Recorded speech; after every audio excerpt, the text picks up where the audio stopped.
Yeah, I know. Packers are just going to get a third round pick for Rodgers, and they're going to take it, and they're just going to like it. Yeah, I heard. Let's move on.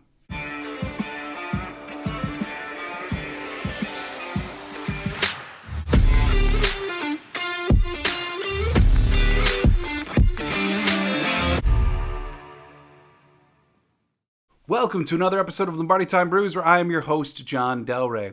Today, yes, the Rodgers-Jets-Packers trade, it's still not done. So, this is going to be news as much as even some of us don't want it to be, all the way until it's completed. But, I've been talking a lot recently about why haven't the Packers gotten Darren Waller or Brandon Cooks like these other teams did? And it all comes down to money. Yes, my last couple episodes have been addressing the questions as to who's left on the free agent market that the Packers can afford.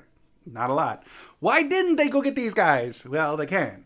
And it all really comes down at the end of the day to money. The Packers have no money, unfortunately, and they're really quickly running out of ways to generate more money. So, today we're going to take a look at 4 affordable players that might be included in the Rodgers-Jets-Packers trade.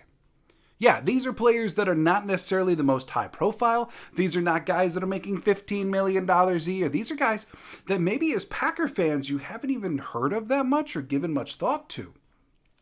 It's not Sauce Gardner. If you're hoping that I'm going to say Sauce Gardner, it's not. Okay, just let that dream go. It's not going to be. So I do cover 4 guys that are very affordable, 4 guys that are on at least close to rookie contracts. Some guys that I could at least envision there being scenarios where the Jets may move on from them and send them to the Packers and in return, get Aaron Rodgers. I also wanted to address one question that I've been seeing pop up in a lot of different online circles, including the comment section of the last couple videos, and I'm going to address that first. And the real question is, why, if the Packers are trading Aaron Rodgers, why is that going to cost the Packers money? Yeah, and it seems really counterintuitive, doesn't it? But the truth is, Green Bay has a cap number for Aaron Rodgers right now of $31 million. And if they trade him, or if he retires, you could basically tack $9 million onto that to give it a nice round 40. But why? Why does a guy leaving the team cost the team more money? Well, to put it simply, it's because dead money from the future accelerates when he's no longer on the team. Look, I'm not going to mince words here. Aaron Rodgers' contract is one of the single most complicated contracts that the National Football League has ever seen. By the way, he said it was team friendly. Just bear that in mind. But it is immensely complicated. And you take that, the contract that he signed last year, and you're piling it on top of these past contracts that Rodgers has had, that they've already restructured a bunch and pushed money into the future as they were really going for it these last couple of years. So basically, think of it this way. $31 million cap number right now. Okay? That jumps to 40 because dead money that was going to be in future years accelerates or has to accelerate when he no longer is on the team. If he were still playing for the Packers, the reason why that number would be lower is because they could keep on extending that money out. But they can't do that if he's gone. It has to accelerate. So you see $9 million that they were planning on counting in future years come up because he's not on the team anymore. And that's about the simplest way there is to it. There's super, super nuanced breakdowns. I have yet to see anyone, even Joel Curry, who's a former agent or over the cap, they've explained why the money is there, but not with exact, it's this bonus from the 2017 contract that needs to come up.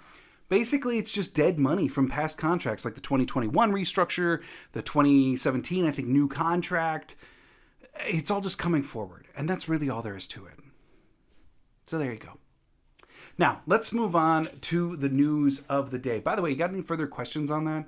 Just put it in the comments. I will try to like address it as best we can, keeping in mind that we do have fairly limited knowledge on the contract.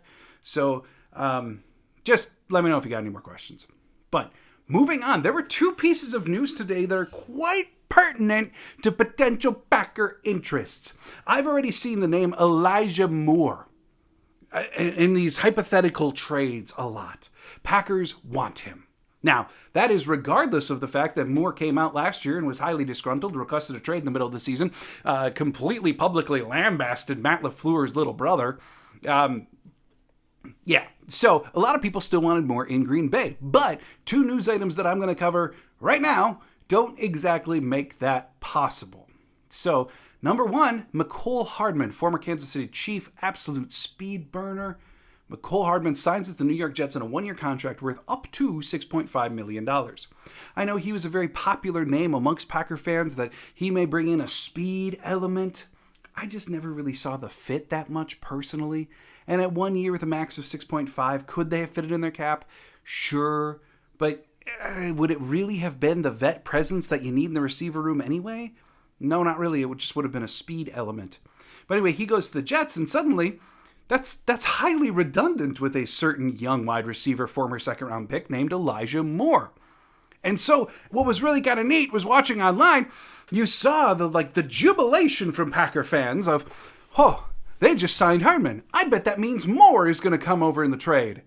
And then all the Jets community was like, there's no way they're not moving on from Elijah Moore. And then 10 minutes later, news broke that the Jets were trading Elijah Moore not to the Packers, but to the Cleveland Browns. Yes, today the trade was made, Elijah Moore going to the Cleveland Browns. Now, the exact terms of the trade, Elijah Moore and the Jets' third rounder to the Browns for Cleveland's second rounder, so Elijah Moore can now go to Cleveland and catch balls from Deshaun Watson. So, basically what happened here is Elijah Moore got shipped up to Cleveland, and the Jets moved up a round. Now, why is that pertinent for Green Bay? Well, the New York Jets now have 2 second-round picks. Seems kind of important when you're discussing a trade, a massive, complicated trade, with a ton of moving parts, lots of financials, lots of draft compensation, potentially players, to have a second-round pick. Or, if you're trying to get Green Bay off of the place of requiring a first-round pick in the trade, doesn't 2 seconds have some kind of appeal to it? Methinks this might be part of a larger scheme. Another question that I see questioned a lot. Yes, a question that's questioned. Why isn't this deal done yet? And, well, truth is, look, it's complicated. Aaron Rodgers has a massively complicated contract and a ton of money. And as Mark Murphy knows, he's a complicated fella. Looking at the Jets side of things, it's a 39-year-old quarterback. How much are you going to pay for that? And yet the Packers are saying, hey, we want to be paid for our 4-time MVP because realistically, we're just fine with him retiring here too. It's a franchise icon. We don't mind if he retires here. So you've got all these moving parts. Plus for that, add in the cap difficulties by the Packers. It's not like the Jets are much better off in that region either. And you got these players. I mean, it's a lot. And keep in mind the timeline too. Brian Gutekunst is working right now. He was just at Ohio State's Pro Day. He's been going all over. They're seeing different Pro Days. They're doing typical draft stuff. And then plus, coming up soon is the NFL owners' meetings. So maybe they're just holding off to finalize things until the owners' meetings so that they could just wrap this up in person. One thing we do know is that Packers and Jets people, it's been reported widely, have been silent about this. No leaks recently. None of that stuff. It's just silence. Which is a little odd, but sometimes that also means that means work being done. So you've got this radio silence. One thing that everyone seems to agree on, whether it's Connor Hughes for the Jets, Bill Huber for the Packers, the real insiders for each team, is that the trade is unequivocally happening. Okay, so then I guess it's just, and maybe they just called each other and said, hey, we're on the verge of this. Let's sleep on it. Let's talk it over at the NFL meetings or the owner meetings. We'll get this hammered out there in person. We'll do it over a beer. Maybe, because neither team has a tremendous sense of urgency. The fans are the ones who feel pressure and urgency at this time. So, with that being said, Now that Elijah Moore is gone, he's not going to be included in the trade. Now that the Jets have an additional second-round pick, let's look at some young players on the Jets roster who would fit within the Packers cap, who may be of appeal to the Packers, while being players that the Jets may move on from. So let's take a look. Now, before I dive in, one quick thing that I wanted to address is I did not include wide receiver Corey Davis, edge player Carl Lawson, or Whitehead, the safety from the Jets. Why? Well, Corey Davis is due $10.5 million. Lawson is due even more than that. Whitehead's due, I think, $7.5 million in his cap number. Could the Packers make any one of those numbers work? Yes. But they would have to restructure or extend said player. Might it still happen? Sure. Might they want to push more money into the future with a restructure? Maybe. But I just have a difficult time seeing it. Now, for the Jets, Corey Davis is slightly redundant with Allen Lazard there. I'm going to talk about a couple edge players here. So Lawson is, again, slightly redundant when you got all this young edge talent. And Whitehead is just someone who's really attractive to the Packers, given their complete absence of safety experience. So it's possible, but I'm going to go with not likely. And I know there's some that are still pounding the drums for Corey Davis or Whitehead. Maybe. But it is going to take more financial gymnastics by the Green Bay Packers to make that happen. So today, I just wanted to focus on 4 players who fit the criteria of cap-friendly for the Packers, young, and someone that the Jets may move on from because they have depth at this spot. And number 1, a player who I was not super familiar with, but the more that I dove in here, the more I got excited by. And it's someone who I have not seen mentioned in any trade proposal out there. Edge Michael Clemens. Yeah, he was a 4th-round pick last year for the New York Jets. He's nearly 26 years old. He was an older prospect coming out of the draft. An 8.21 RAS score, which fits right in line with the Packers. 6'5", 263 pounds. Again, meeting the Packer thresholds for an edge player. But here's the thing about Michael Clemens. And you're going to see this as I cover this in a little bit. His rookie year was comparable to that of first-round pick Jermaine Johnson, if not in some ways superior. Now, getting into the financials, he's got 3 years remaining on his deal since he was just picked last year. He has a max cap hit in year 4 of $1.2 million. Yeah, that kind of contract is real enticing for the Green Bay Packers right now, and we know that they have a need at edge. But why Michael Clemens? The Green Bay Packers don't defend the run well, right? Well, here's his grades from PFF. 78.7 total grade from PFF. In run defense, 86.4. Pass rush, 58.6. This is a man who, according to PFF, missed 0 tackles last year. 0. He had 19 tackles, 16 of which were stops. He also had 10 assists on top of that per PFF. Across 311 total snaps, he also had 3 sacks. Coming out of college, this was a guy who was revered more so as a pass rusher. But perhaps the big thing about Michael Clemens that was encapsulated really well by an article in the Jets fandom was the man might be a psychopath. And you know what? The Green Bay Packers could use a little bit more psychopath on their defense. We've talked about that before, that they just need an added element of aggression, of basically ego, of someone who's going to come in and help dictate the game, not allow offenses to come to them. And perhaps Michael Clemens is that guy. If you're the Green Bay Packers, I don't think you mind, considering he's got 3 years left on his deal, that he's 26 years old. I don't think that age is a deterrent for you and the situation that you're in right now, especially with Rashawn Gary potentially missing part of this season. But the thing that I'm really attracted to is that 86.4 run number. That's the grade. It's a fantastic grade, especially for a team that doesn't defend the run super well like the Green Bay Packers don't. But I'd be remiss if I didn't mention one other thing. He does seem to have, and this is, I think, part of where the psychopath thing might have come from, whether it's fair or not fair. He does have a couple off-field concerns. Now, he was described as a guy who has an incredibly charming personality, while, when he steps onto the football field, enters a very, very dark place, according to Coach Robert Saleh. But his off-the-field concerns in the draft, and it's believed that he potentially dropped a little bit in the draft was because of this, was actually because of one incident in his time in college. And he was, I don't know if he was formally charged, but anyway, all of the reading that I did alluded to possession of marijuana, unlawful carrying of a firearm, and then falsifying or inability to identify. Now, he has had a chance to address all of this. He did so in the draft last year and preparing for the draft, as did Jets GM Joe Douglas. And I will give credit that one thing that Joe Douglas is known for is his vetting of players who have character concerns. Joe Douglas, much like the Green Bay Packers, wants a character-high locker room. And so if he was going to permit Michael Clemens into it, they did their background. And they were comfortable taking him. And if you ask Clemens, he said that a lot of his legal troubles stem from one very, very bad day. So if the Green Bay Packers are comfortable with this, if Joe Douglas was comfortable with this, this is the guy. If you have shares of Michael Clemens, I am buying. I want him for the Green Bay Packer defense if the Packers could find a way to get him in the trade.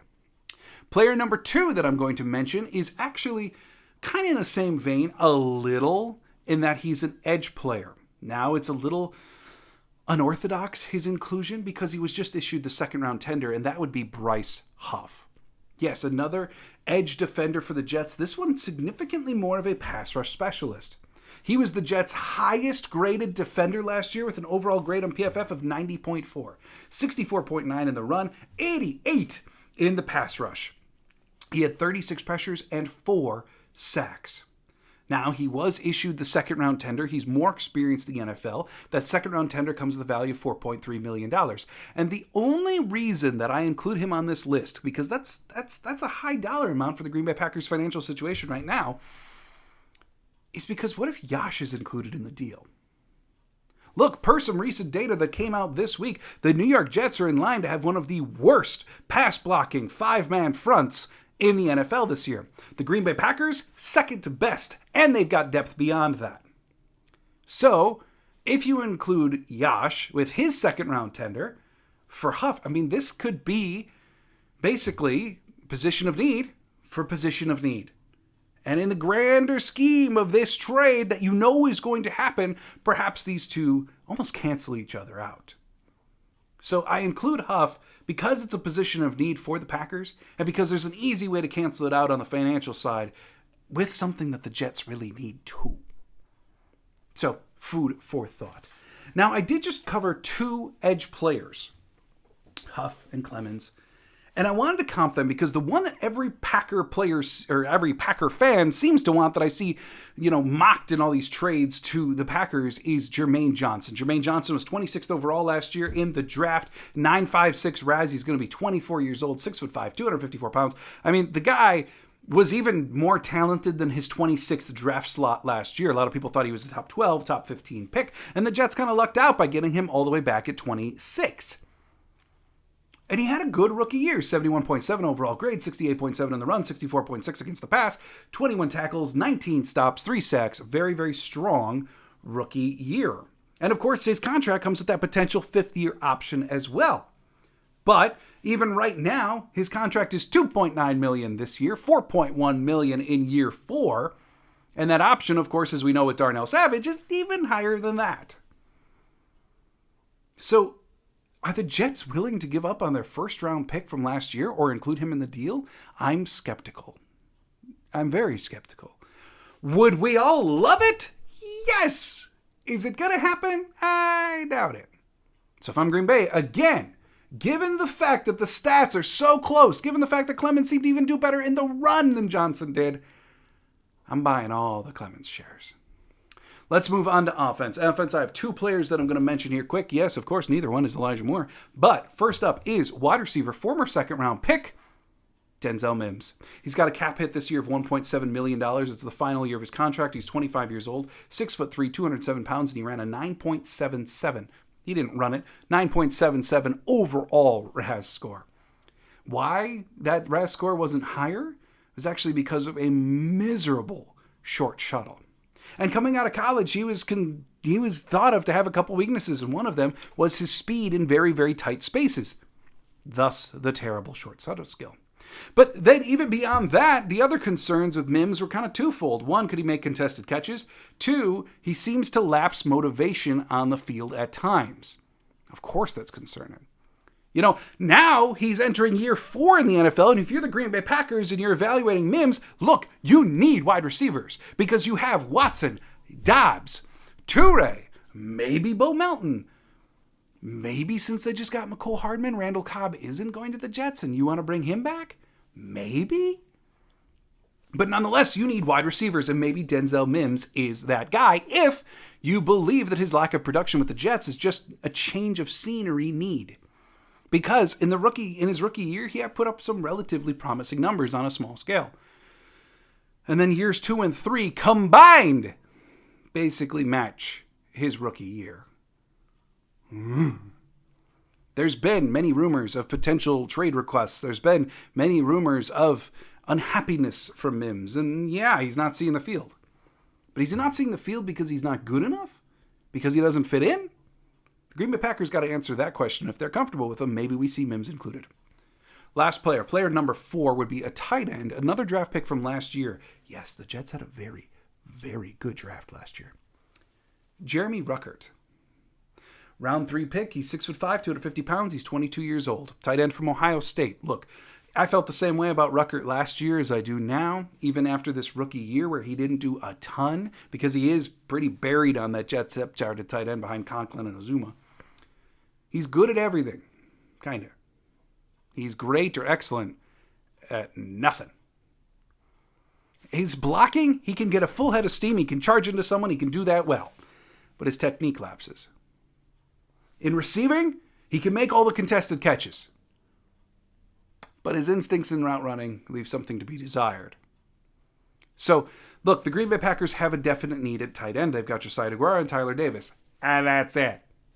Now, maybe the Green Bay Packers are more comfortable using some mid-round picks or even high picks in this year's draft because it's such an exceptional tight end class.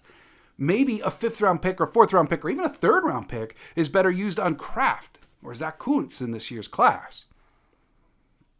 Because maybe they're just as good as Ruckert from last year. But if the Green Bay Packers are looking for a sure thing and it's not really going to cost them much on the trade, then maybe Jeremy Ruckert's your guy.